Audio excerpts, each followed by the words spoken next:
دوستو، اللہ تعالیٰ نے اس دنیا میں بہت ساری مخلوقات کو پیدا کیا ہے۔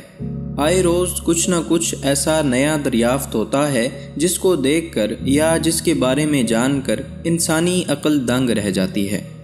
اس کرۂ ارض میں پرندوں کی بہت ساری اقسام پائی جاتی ہیں، لیکن آج کی ویڈیو ایک ایسے پرندے کے بارے میں ہے جس کو تمام پرندوں کا سردار بتایا جاتا ہے، جو کہ اپنی ذہانت، سمجھداری اور حیران کن طاقتوں کی وجہ سے مشہور ہے۔ اس پرندے کا نام کیا ہے؟ کیا یہ واقعی کوئی وجود رکھتا ہے؟ کہانیوں میں اس کے بارے میں کیا بتایا گیا ہے؟ آئیے جانتے ہیں۔ اس پرندے کا نام فینکس ہے۔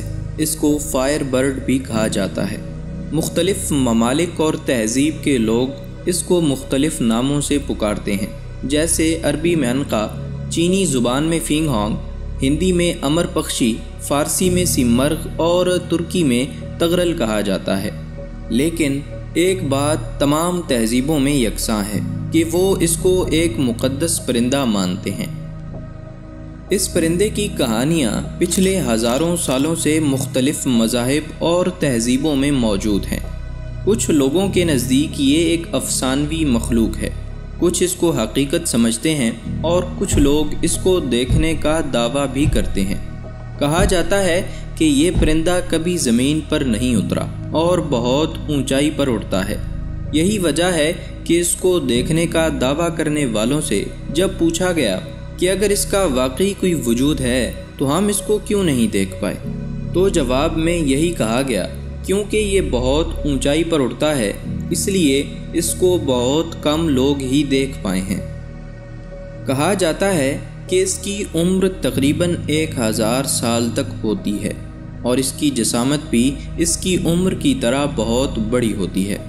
اس کے بارے میں جو سب سے حیران کن اور مشہور بات ہے وہ یہ کہ جب اس کی عمر پوری ہو جاتی ہے تو یہ خود کو جلا کر راکھ کر لیتا ہے اور پھر اسی راکھ سے اسی نسل کا ایک اور پرندہ جنم لیتا ہے جس میں اس کی ساری خصوصیات پائی جاتی ہیں۔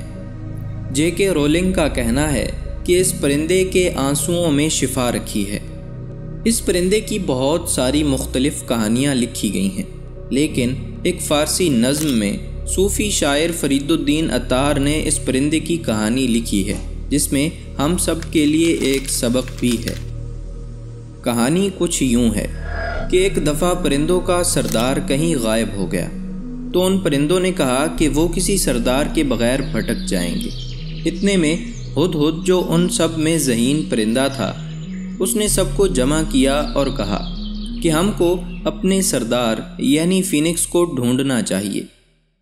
ہدہد نے ان پرندوں کو کہا کہ وہ جستجو، محبت، علم، جدائی، اتحاد، حیرت اور غربت کی 7 وادیوں سے گزر کر اس فینکس تک پہنچ سکتے ہیں۔ جب پرندوں نے یہ سنا تو وہ سب کے سب پیچھے ہٹ گئے۔ بلبل نے کہا کہ اس کو تو پھولوں سے پیار ہے۔ طوطا موت سے ڈر گیا۔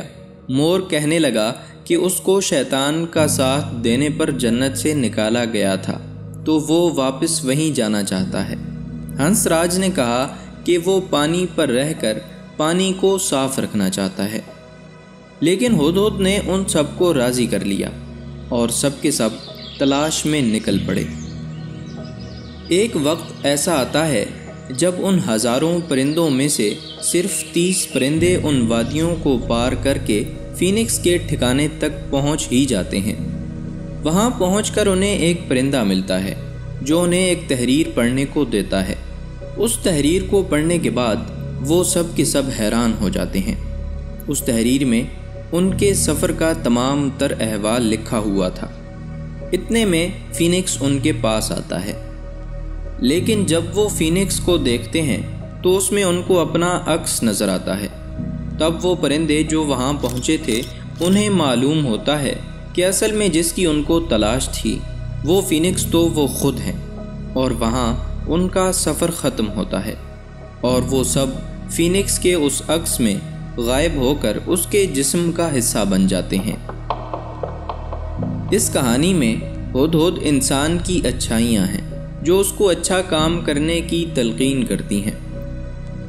تمام وادیاں ان مشکلات اور رکاوٹوں پر مبنی تھیں جن کو پار کر کے ایک انسان کی روح پاک ہو جاتی ہے۔ پرندوں میں ہر پرندہ انسان کی خصلتیں بیان کرتا ہے۔ بلبل انسانی زندگی کا وہ کردار ہے جو دنیا کی رنگینیوں میں کھو کر اللہ کی یاد سے غافل ہو جائے۔ طوطا زندگی کی لذت میں ڈوب کر موت سے ڈرتا ہے۔ مور اپنی ماضی کی غلطیوں کو سدھارنے کے لیے اپنے روشن مستقبل کو بھول جاتا ہے، اور ہنس راج مادہ پرستی کی وجہ سے اپنے اصل ہدف سے غافل ہو جاتا ہے۔ زندگی کا آغاز اور اختتام ایک ہی ہے، لیکن انسان اپنی لاپرواہی اور دنیا کی طلب میں ان تمام چیزوں کو فراموش کر بیٹھتا ہے جو اصل میں اس کو حاصل کرنا تھیں۔ برٹش لائبریری میں ٹیپو سلطان کی یادگاروں میں ایک تحریر میں بھی اس پرندے کا ذکر موجود ہے، البتہ فینکس کے بارے آج تک کوئی ٹھوس شواہد دستیاب نہیں ہو سکے، اسی لیے دور حاضر میں اس کو ایک افسانوی مخلوق ہی قرار دیا جاتا ہے۔